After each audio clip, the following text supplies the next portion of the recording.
Good day, everyone, and welcome to episode 2 of the Command Post podcast. The previous episode focused on the situation on the Western Front in 1915. The focus of today's episode will be on the war at sea, and the particular focus will be on the early cruiser battles after the initial outbreak of the war, with emphasis on Coronel, which was the first British defeat at sea in more than a century. The outbreak of the First World War in August 1914 wasn't only limited to continental Europe or actions in Africa. It weaponized global trade routes, forcing Germany to rely on a small, highly trained grouping of cruisers to disrupt Allied commerce not at all dissimilar to the commerce-raiding operations by Germany in the Second World War. The German Admiralty maintained 8 such warships on foreign stations: the formidable armored cruiser Scharnhorst and Gneisenau in the Caroline Islands north of New Guinea, the light cruiser Emden at Tsingtao, Dresden and Karlsruhe in the Caribbean, Leipzig off the Pacific coast of Mexico, with Nuremberg en route to relieve her, and Königsberg on a solitary mission off East Africa. Sustained by captured merchants and a force of colliers and supply ships, these raiders posed a shifting threat managed by wireless codes that British intelligence worked feverishly to intercept. While Königsberg was soon hunted down and trapped in the Rufiji Delta, Vice Admiral Maximilian von Spee consolidated the core of his East Asia squadron, striking French possessions in Tahiti and the Marquesas before withdrawing eastward across the Pacific. By October, Spee had ordered Dresden and Leipzig to rendezvous with his main force near Easter Island, concentrating a modern cruiser squadron ready to contest the waters of South America. To attempt to counter this threat, the British Royal Navy relied on a cruiser fleet structurally undermined by pre-war political and financial compromises. British naval policy had produced a tier of old armored ships that were too slow to catch German raiders and too poorly protected to withstand their fire, alongside light cruisers that possessed adequate speed but lacked the gun caliber to fight capital ships. The technological solution was supposed to be the modern battlecruiser, but high construction costs kept their numbers low while absorbing the vital funds needed to modernize the conventional cruiser fleet. This material imbalance directly shaped the crisis facing Rear Admiral Christopher Cradock when he brought his squadron into Chilean waters in late October. His force consisted of the light cruiser Glasgow and the armored cruisers Monmouth and Good Hope, vessels that were old, slow, and poorly armed. His single heavily gunned asset, the pre-dreadnought battleship Canopus, was built in 1896 and so mechanically compromised that it can only manage 12 knots, forcing Cradock to leave it behind to guard his vulnerable colliers. The consequences of this exposure unfolded rapidly on the evening of November 1st, when Spee's squadron used the fading twilight off Coronel to systematically destroy Good Hope and Monmouth, killing 1,600 British sailors and leaving no survivors, while forcing the lone Glasgow to flee into the dark. The shock of this tactical disaster reached London just as a bureaucratic transition occurred, with Admiral Sir John Fisher returning as First Sea Lord on October 31st to execute a massive pan-oceanic redeployment of British naval power. Fisher immediately bypassed conventional defensive policies, stripping the home-based Grand Fleet of the modern battlecruisers Invincible and Inflexible and dispatching them to the South Atlantic under Vice Admiral Sir Doveton Sturdy. This decisive concentration of force culminated on December 8th off Port Stanley in the Falkland Islands, where Sturdy's faster 12-inch gun capital ships caught and annihilated Spee's squadron at ranges the German 8-inch weapons could not possibly match. In 1914, the Royal Navy's global cruiser policy rested on a deeply flawed material foundation, which was the direct consequence of structural and financial decisions made during the pre-war Anglo-German naval arms race. For over a decade, the Admiralty under Admiral Sir John Fisher had concentrated its resources on the dreadnought revolution, prioritizing the construction of massive battleships for the North Sea. Part of this doctrine relied on the battlecruiser, vessels like HMS Invincible, designed to possess the speed of a cruiser and the heavy armament of a battleship, explicitly built to hunt down enemy commerce raiders on foreign stations. However, the financial cost of these capital ships severely restricted their production numbers, while simultaneously starving the conventional everyday cruiser fleet of modernization funds. Consequently, when the war broke out in August, the British cruisers scattered across distant foreign stations to protect global trade were dangerously obsolete. The squadron commanders were left with two compromised classes of warships: old armored cruisers of the Drake and County classes, which lacked the speed to chase modern German vessels and the armor protection to survive an encounter with them, and modern light cruisers, which possessed adequate speed but lacked the structural weight and gun caliber to engage in a sustained artillery duel. Furthermore, many of these old British armored cruisers featured secondary 6-inch guns mounted in low-hull casemates, which were these armored turret enclosures built directly into the ship's sides, which sat so close to the waterline that in heavy seas the gun ports could not even be opened without flooding. While London struggled with these structural deficits, Vice Admiral Maximilian von Spee was actively exploiting them across the Pacific. In the opening months of the war, the German East Asia Squadron operated as a highly mobile, cohesive force, but it faced an existential logistical crisis, which was the lack of secure, fortified overseas bases. Following the entry of Japan into the war on the side of the Allies, Spee's primary base at the German concession of Tsingtao on the China coast became untenable. The German commander was forced to transform his squadron into a floating community, entirely dependent on captured merchant prizes for food and water, and reliant on a carefully coordinated train of supply colliers sailed directly from Europe and neutral ports. After conducting minor operational strikes against French colonial possessions in Tahiti and the Marquesas Islands, including the bombardment of Papeete in late September, Spee encountered stiffening local resistance and severe difficulties securing high-quality coal for his boilers. Recognizing that the vast, empty expanses of the Western Pacific offered no long-term operational future, he made the strategic decision to shift his theater of operations to the South Atlantic, where he could exploit the complex merchant networks and sympathetic neutral ports of South America. Using wireless communications that had to be handled with extreme caution to avoid Allied interception, Spee organized a massive concentration of his forces. He signaled the light cruisers Dresden and Leipzig, along with their attending colliers, to rendezvous with his main force near Easter Island. By October, joined also by the light cruiser Nuremberg, Spee had successfully concentrated a squadron of 5 warships in Chilean waters, completely upending the regional balance of power. The sudden realization that a modern German squadron was operating unchecked along the trade routes of South America triggered an immediate administrative crisis in London. On October 31st, amid mounting public and political anxiety over the security of Britain's maritime lifelines, Admiral Sir John Fisher returned to office as First Sea Lord, replacing Prince Louis of Battenberg. Fisher immediately recognized that Britain's dispersed regional forces were inadequate to contain Spee, and he initiated a sweeping pan-oceanic redeployment of naval assets. He ordered immediate reinforcements to the Cape of Good Hope, West Africa, and South American stations, while coordinating with the Imperial Japanese Navy to deploy units to close the escape routes across the northern Pacific. Crucially, Fisher took the radical step of weakening the home-based Grand Fleet at Scapa Flow, detaching the modern battlecruisers Invincible and Inflexible with orders to steam toward the South Atlantic at maximum speed. This global chess move was a direct attempt to rectify a decade of structural negligence by bringing overwhelming capital ship firepower to bear on the German raiders.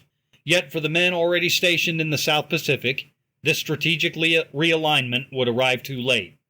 These structural realities of raider warfare and cruiser obsolescence created the conditions in which Cradock's squadron would encounter Spee's force. The stage was now set for the personal and operational decisions that would turn potential into tragedy off Coronel. By late October, Admiral Cradock had assembled his squadron at Port Stanley in the Falkland Islands, fully aware that the strategic balance in the region was dangerously tilted against him.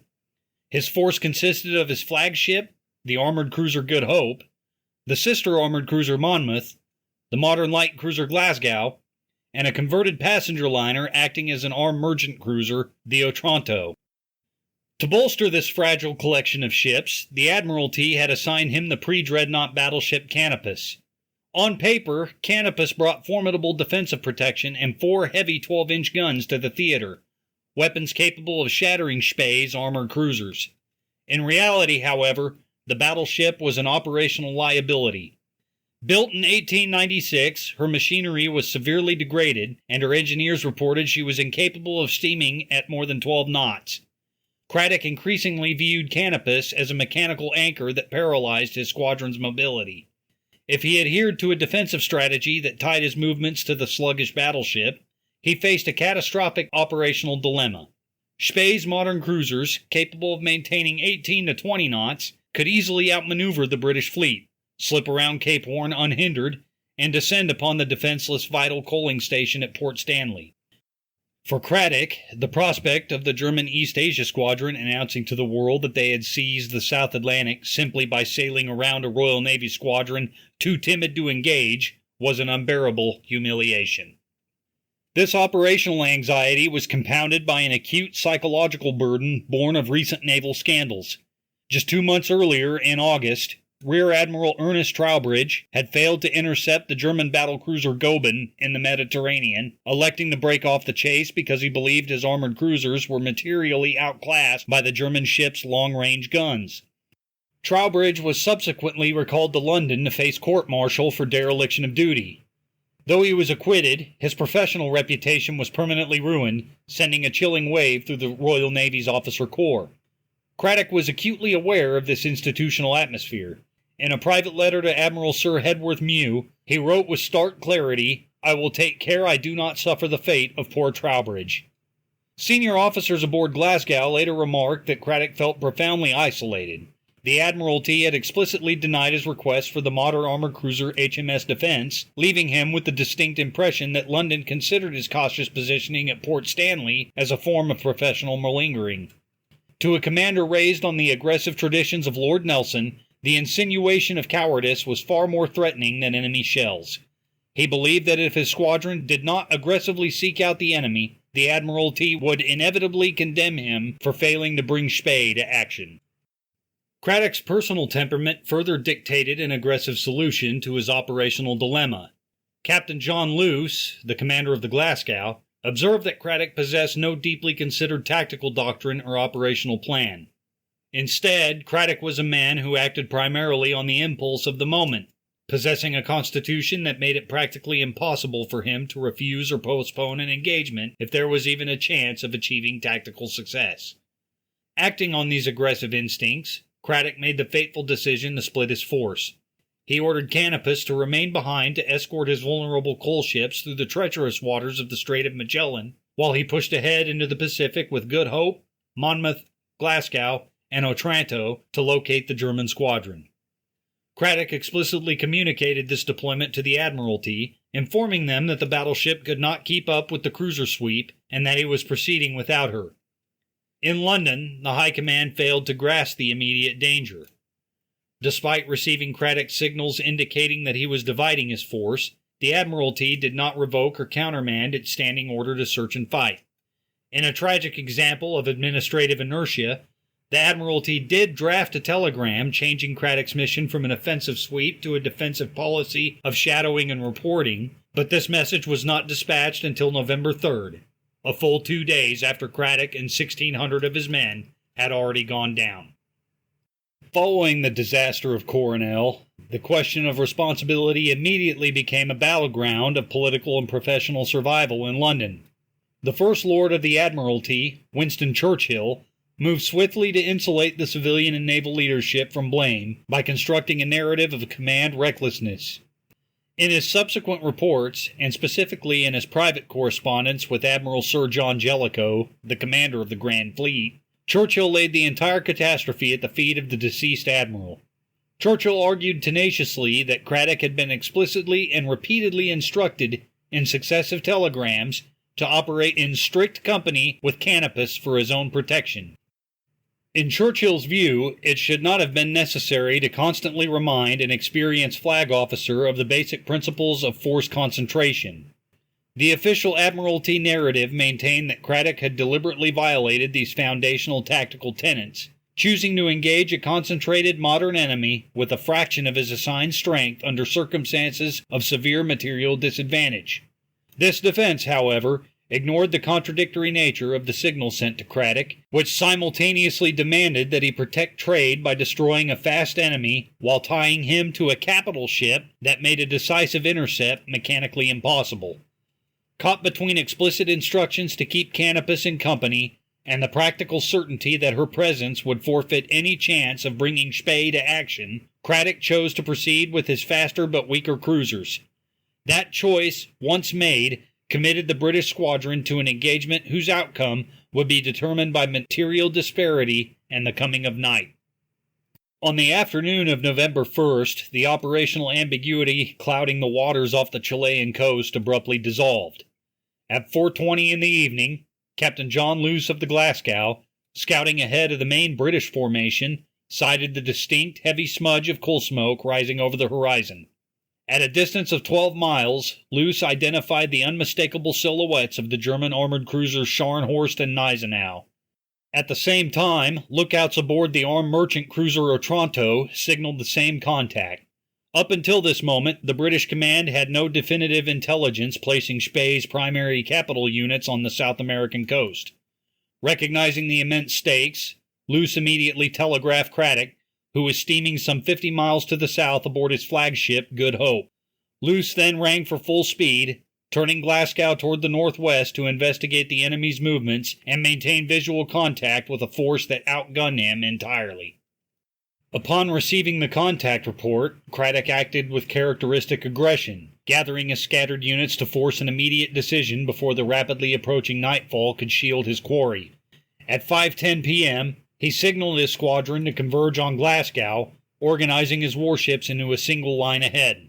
Good Hope assumed the lead, followed in succession by Monmouth, Glasgow, and the vulnerable high-sided Otranto, with the entire line steering a southeasterly course at 16 knots.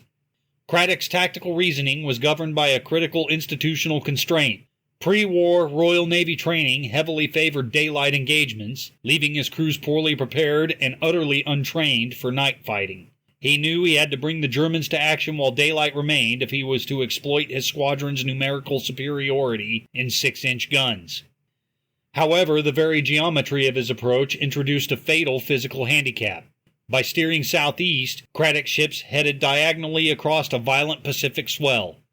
The heavy seas rolled directly against the vessel's sides, forcing water through the gun ports and rendering the lower deck casemate batteries of Good Hope and Monmouth completely unusable.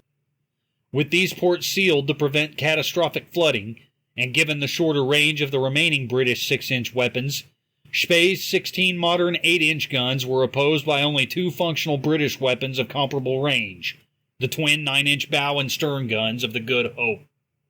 By 6:18 p.m., as the gap between the two squadrons narrowed, Cradock attempted to seize a fleeting tactical advantage presented by the afternoon sun. He increased speed and turned his entire line directly toward the German formation, hoisting the signal "Follow in the Admiral's wake," while transmitting a final definitive wireless message to the slow battleship Canopus that he was engaging the enemy. At this hour, the British squadron occupied a favorable position to the west of the German line.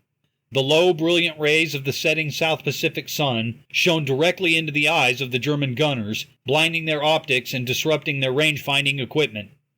Cradock needed to exploit this glare to close the distance rapidly, bringing his short-range 6-inch guns within effective striking distance. Vice Admiral von Spee, however, refused to be baited into a premature engagement under such disadvantages. Utilizing the superior 20-knot speed of his squadron, Spee edged his ships away to port, widening the range to 18,000 yards. Spee possessed the mechanical superiority to dictate the time, range, and geometry of the encounter, deliberately maintaining his position between Cradock and the shadow of the Chilean coast while waiting for the sun to drop below the horizon. The tactical situation inverted completely at 7:04 p.m., as the sun finally dipped beneath the Pacific horizon. The afterglow in the western sky now silhouetted the British hulls in sharp, unmistakable profiles against the bright background, providing the German fire control teams with perfect targets. Conversely, Spee's squadron to the east vanished into the gathering gloom of night and the dark backdrop of the Andean coastline, becoming nearly invisible to the British spotters. With the range now compressed to 11,000 yards, Spee gave the order to open fire. The German gunners demonstrated the lethal efficiency of years of continuous fleet training at Tsingtao. Each ship engaged its designated counterpart in the British line, with Scharnhorst firing on Good Hope, Gneisenau targeting Monmouth, Leipzig focusing on Glasgow, and Dresden engaging Otranto. The German flagship immediately established a devastating rate of fire, discharging 3 highly accurate salvos every minute. At 7:09 p.m., just 5 minutes after the action commenced, Scharnhorst gunners observed their first direct hit on Good Hope, puncturing her forward superstructure. Only then, fighting under a catastrophic combination of environmental and material disadvantages, did the British ships begin to fire back into the darkness. By the time the first German shell struck home, the British squadron was already fighting at a severe disadvantage of range, light, and armament. The stage was set for the rapid collapse of Cradock's line. This opening phase immediately demonstrated a vast disparity in fleet readiness and gunnery efficiency. At 7:04 p.m., as the British ship stood silhouetted against the setting sun, the German gunners opened fire with chilling precision. Admiral von Spee's flagship, Scharnhorst, found the range of Cradock's flagship, the Good Hope, almost instantly. Her first salvo splashed into the sea 500 yards short. Her second screened 500 yards over the target. The third salvo, fired less than 2 minutes later, smashed directly into Good Hope's forward turret, igniting a massive fire that enveloped the entire foredeck. While Scharnhorst was engaging Good Hope, Gneisenau directed rapid, highly concentrated salvos at Monmouth, tearing into her forecastle and blasting away the armored roof of her forward 6-inch turret. Within 5 minutes of the first German muzzle flashes, the primary fighting capabilities of both British armored cruisers had been structurally compromised, and their crews were thrown into a desperate losing battle against spreading fires and incoming water. For the next 45 minutes, Cradock's flagship endured a methodical, relentless pounding. By approximately 7:50 p.m., Good Hope had absorbed at least 35 direct hits from Scharnhorst's heavy batteries. Lookouts aboard the trailing British ships could see a fierce blaze illuminating her funnels and bridge area, making her an even clearer target in the gathering darkness. Suddenly, a tremendous detonation shattered the forward part of the flagship. A midshipman on the Glasgow observed an expansive fan-like sheet of flame erupt from Good Hope, followed by a broad column of fire that catapulted burning debris high into the night sky. In a final, striking act of defiance, 2 6-inch guns from the ship's aft port battery managed to fire twice more into the gloom. Then, her artillery fell permanently silent. The flagship lay drifting as a low, darkened hole, completely gutted by internal fires, before slipping beneath the heavy Pacific waves with Rear Admiral Cradock and his entire crew. While the British armored cruisers were being dismantled, a parallel engagement was unfolding further down the line between the light forces. The German cruisers Leipzig and Dresden focused their collective fire on the Glasgow and the merchant cruiser Otranto. Over the course of the evening, the German ships expended more than 600 shells, yet their gunnery lacked the lethal accuracy demonstrated by Spee's larger cruisers. Glasgow was hit only 5 times. 3 German shells lodged harmlessly within her thick coal bunkers, where the tightly packed lumps of coal smothered the explosive force of the detonations. Another shell struck a tower support but broke apart without exploding. A final 4-inch shell from Leipzig struck her aft waterline directly above the port outer propeller, tearing a 6-foot hole that flooded a localized compartment. Despite the hit, the ship's machinery and speed remained unaffected, allowing Captain Luce to recognize the total destruction of the main British line and prudently guide his damaged vessel, along with the unarmored Otranto, away from the burning wrecks and into the safety of the open sea. This left the crippled Monmouth entirely isolated in the darkness off the Chilean coast. Gneisenau's heavy shells had already blown off the roof of her forward turret, and a subsequent larger explosion had obliterated the entire front portion of the warship. As the fires briefly subsided, horrified onlookers on the surviving ships realized the forward turret had vanished completely. Heavy seas rushed through the gaping wounds in her bow, causing the cruiser to heel heavily to port and yaw uncontrollably to starboard. Completely detached from any coherent line and her guns silent, she was discovered later that evening by the German light cruiser Nürnberg. Captain Karl von Schönberg had been driving his ship at 21 knots toward a reported column of smoke when he encountered the shattered British cruiser listing 10 degrees. Switching on his searchlights, Schönberg recognized Monmouth. Despite the catastrophic damage, her white ensign was still flying proudly from the mast, and repair parties were visible scrambling across her mangled decks. Monmouth did not fire, nor did she make any move to strike her colors. Nuremberg closed to point-blank range and opened a devastating shell fire on the unprotected parts of the hull until the battered cruiser capsized and went down. Following the capsizing, Captain Schonberg made no attempt to rescue the British sailors struggling in the water. The environmental and operational conditions rendered any rescue an impossibility. The Pacific seas were running dangerously high, and Nuremberg's lookouts had just reported suspicious smoke on the horizon, raising fears of approaching unidentified warships. Furthermore, all of the German cruiser's shipboard boats had been heavily secured prior to the action to mitigate fire risks. The German officers viewed the final moments of the doomed vessel with a mixture of professional detachment and profound respect. Lieutenant Otto von Spee, the admiral's son serving in the squadron, later remarked on the horror of firing on defenseless men, noting that the British crew refused to haul down their colors even during a temporary pause in the firing. Schonberg himself recorded that the brave Royal Navy sailors went under majestically with their flags flying, creating an unforgettable image as the great top flag slowly sank into the black Pacific waters. In roughly 90 minutes of combat, the British armored cruiser force had been annihilated, with negligible damage to the German ships. The only remaining question was how the survivors and the wider world would view the catastrophe. As the smoke cleared from the waters off Coronel on the night of November 1st, the immediate priority for the surviving British vessels shifted from offensive action to basic survival. At 8:15 p.m., prior to the Nuremberg engagement, Captain Luce aboard the Glasgow located the shattered form of the Monmouth drifting in the darkness. He found the armored cruiser listing heavily to port and sitting deeply down by the bow, though her crew had managed to extinguish the fires on her upper decks. In a desperate bid to survive the rising gale, Monmouth's captain, Frank Brandt, was attempting to maneuver his vessel northward, trying to bring her undamaged stern into the massive waves rolling up from the south. Through the gloom, Brandt signaled Luce with stark clarity. "I want to get stern to sea. I am making water badly forward." Recognizing that the German squadron was rapidly closing from astern, Luce signaled back, asking if Monmouth could maintain a northwesterly course to seek shelter along the shallow Chilean coast.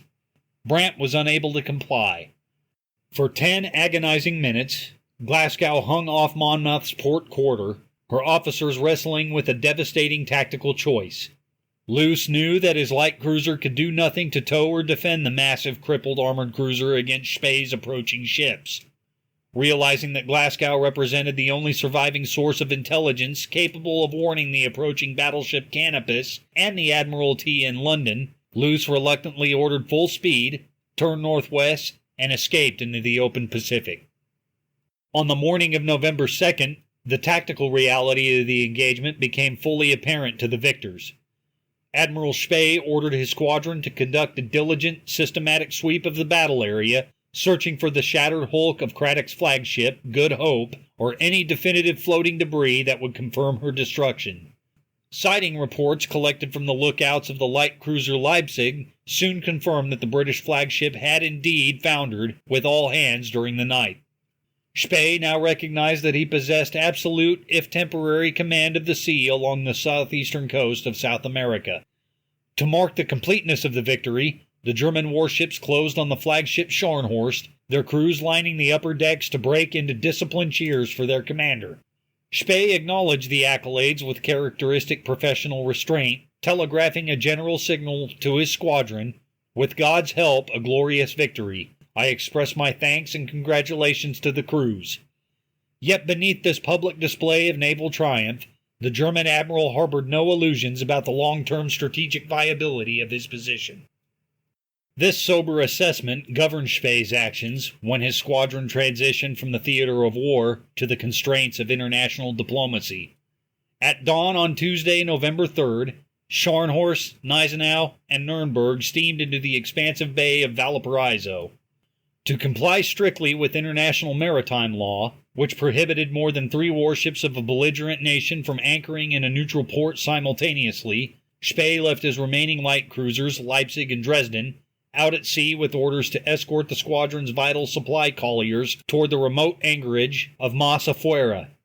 Upon entering Valparaiso, the German crews were greeted by the sight of 32 German merchant vessels that had been trapped there since August, forced to seek refuge from British commerce raiders.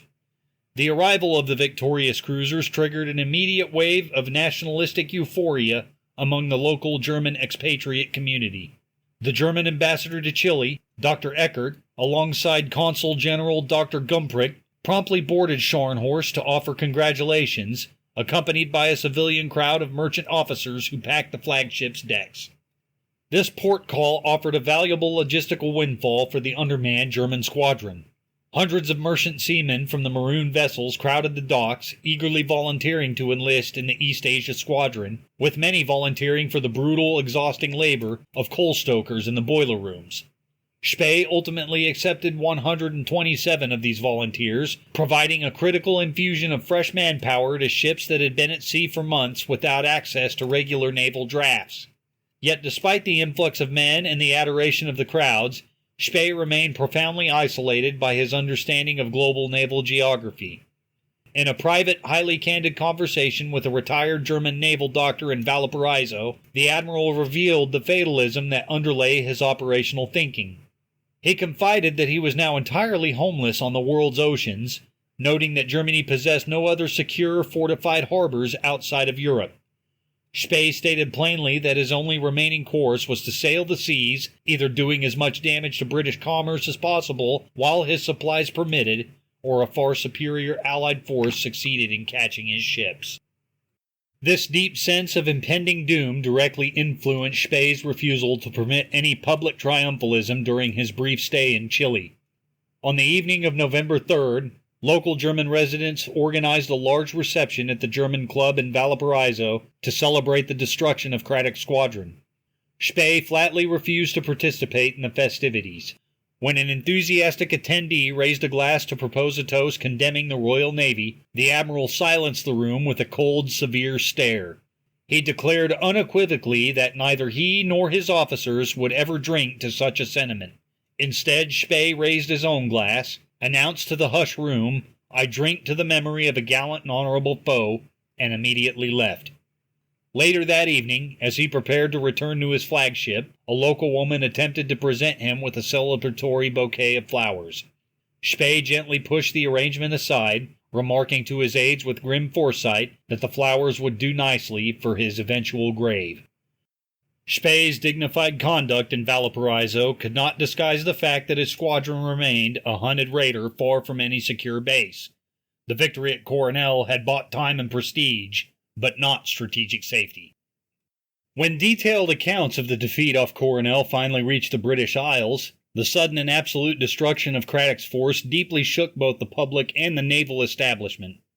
For a nation accustomed to a century of undisputed maritime supremacy, the loss of 2 armored cruisers with all hands was an unprecedented blow.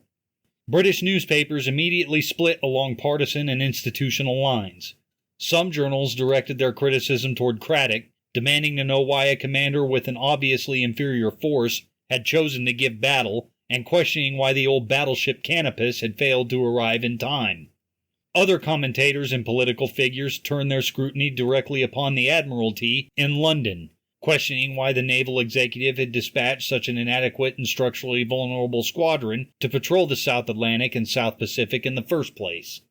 Within professional naval circles, the debate quickly shifted from tactical execution to administrative culpability, exposing deep fractures in British naval policy.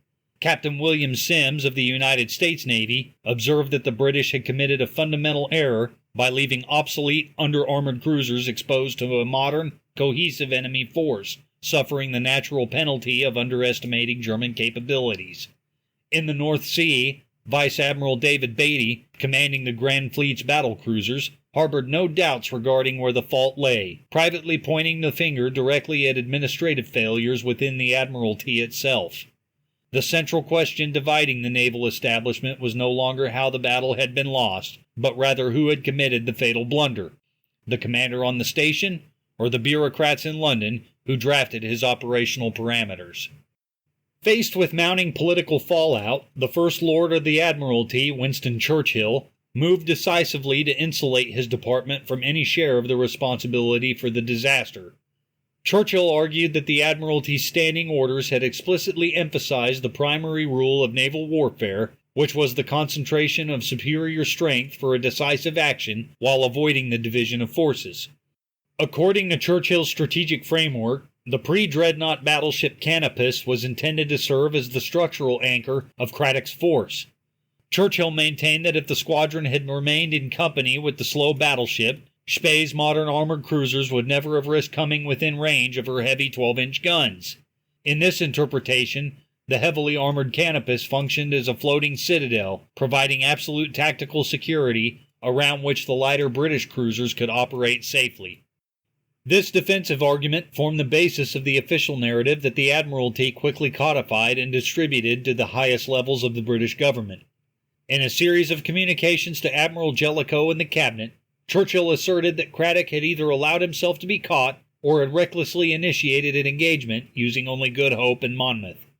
At a cabinet meeting on November 4th, ministers formally adopted this version of events, which Prime Minister Asquith subsequently presented to King George V.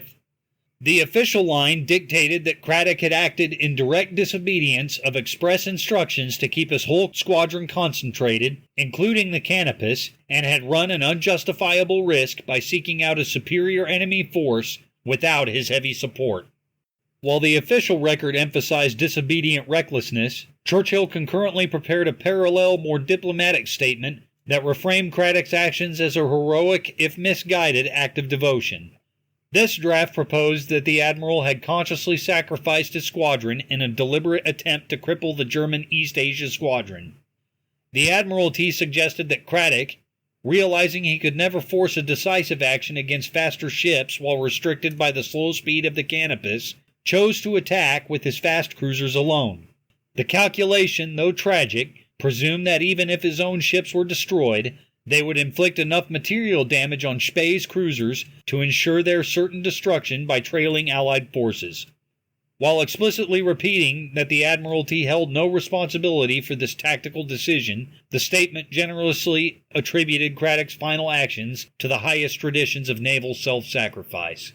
This theme of deliberate strategic sacrifice became the dominant historical counter-narrative, notably articulated 2 years later during the commemoration of the battle. In 1916, at the dedication of the Cradock Memorial at York Cathedral, Arthur Balfour, who had succeeded Churchill as First Lord of the Admiralty, addressed the enduring question of why the Admiral had chosen to attack an enemy he could not reasonably expect to defeat.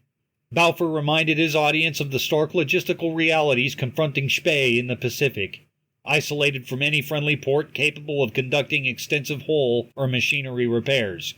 In such a theater, Balfour argued, any physical damage inflicted upon the German squadron, even at the cost of total British losses, would fundamentally break Spee's operational power.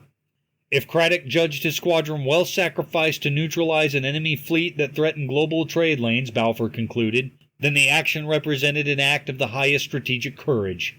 The battle over the battle in London thus mirrored the tactical battle off Coronel. Competing interpretations fought for control of the narrative, with consequences for how the Royal Navy would approach the next encounter with Spee. At 2 a.m. on November 2nd, just hours after the guns fell silent off the Chilean coast, the old pre-dreadnought battleship Canopus intercepted Glasgow's wireless distress transmissions. Realizing the disaster that had unfolded, her command immediately reversed course, turning south toward the safety of the Magellan Straits. The elderly battleship soon struggled in the violent southern ocean weather, exchanging a following sea for massive waves crashing over her bow. Her speed dropped to a crawling 9 knots. Meanwhile, the light cruiser Glasgow pressed southward at high speed, entering the western mouth of the Magellan Straits on November 4th. Passing the isolated settlement of Punta Arenas under the cover of darkness without stopping, Captain Luce brought his battered ship to the eastern exit of the straits, anchoring to await his heavy consort. Canopus finally joined her on November 6th, and together the two vessels sailed the final 300 miles eastward across the cold waters of the South Atlantic toward the Falkland Islands. Meanwhile, the armed merchant cruiser Otranto successfully eluded her pursuers by striking deep into the open Pacific, steaming 200 miles due west before turning south and east to round the treacherous waters of Cape Horn. Upon arriving at the remote British colony of Port Stanley, the crew of Canopus took immediate, highly disciplined steps to convert their obsolete warship into an effective static defense force.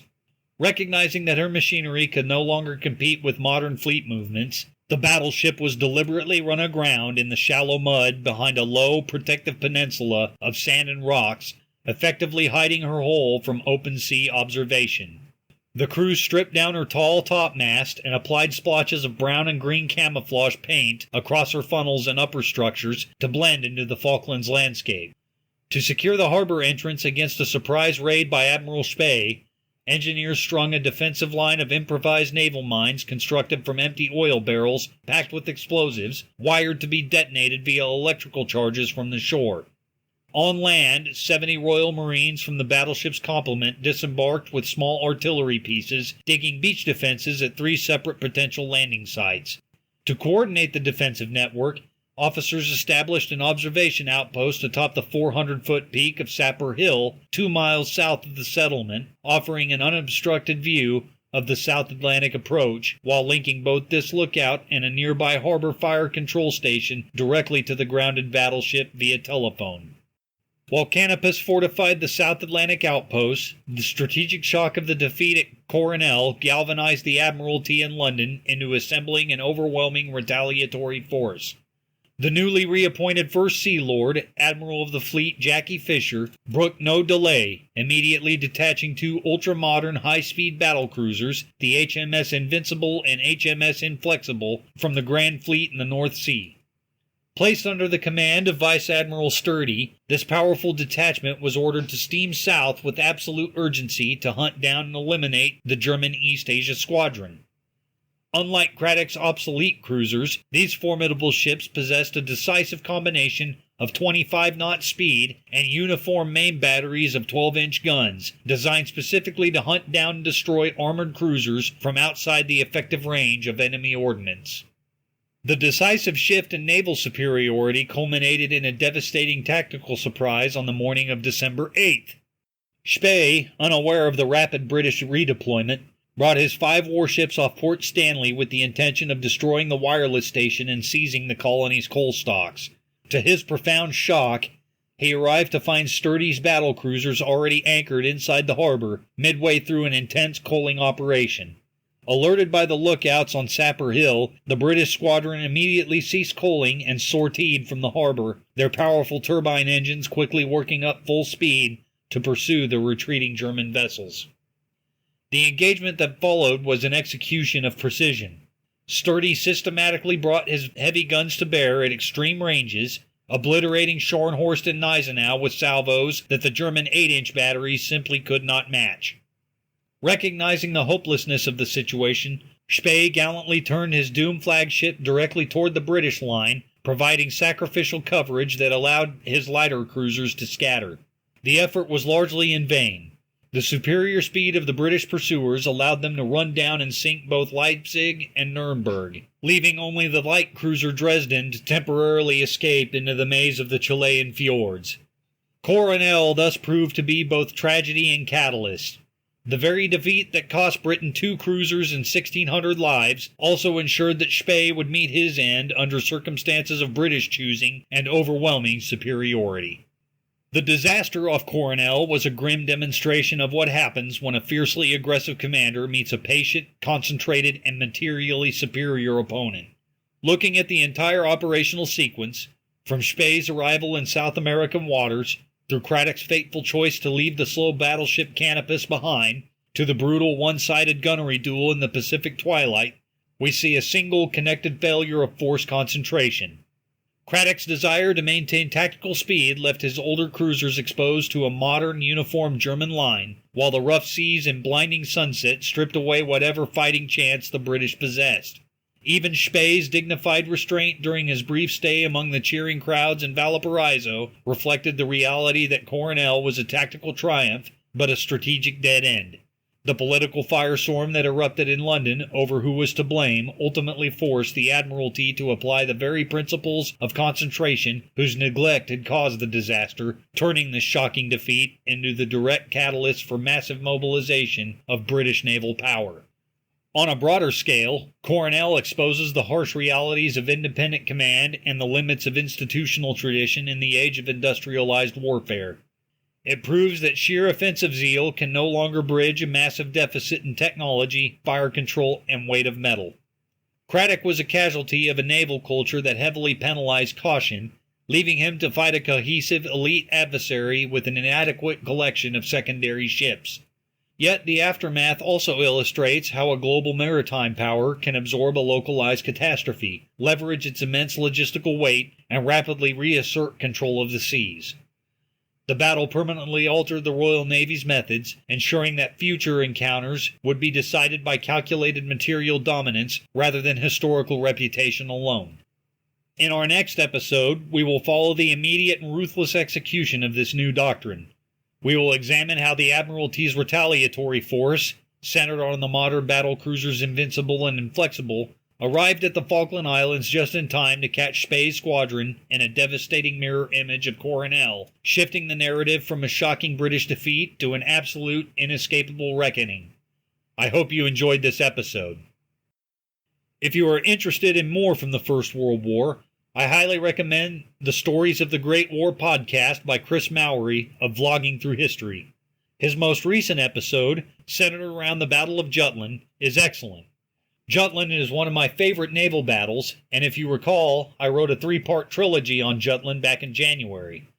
Feel free to check those out as well. If you are new and enjoyed the episode, take a moment to subscribe. Also, please share it around. As always, comments are welcome. I'm always glad to hear from everyone, your thoughts, concerns, questions, comments, and the like. Stay tuned for more, and have a great day. Command Post out.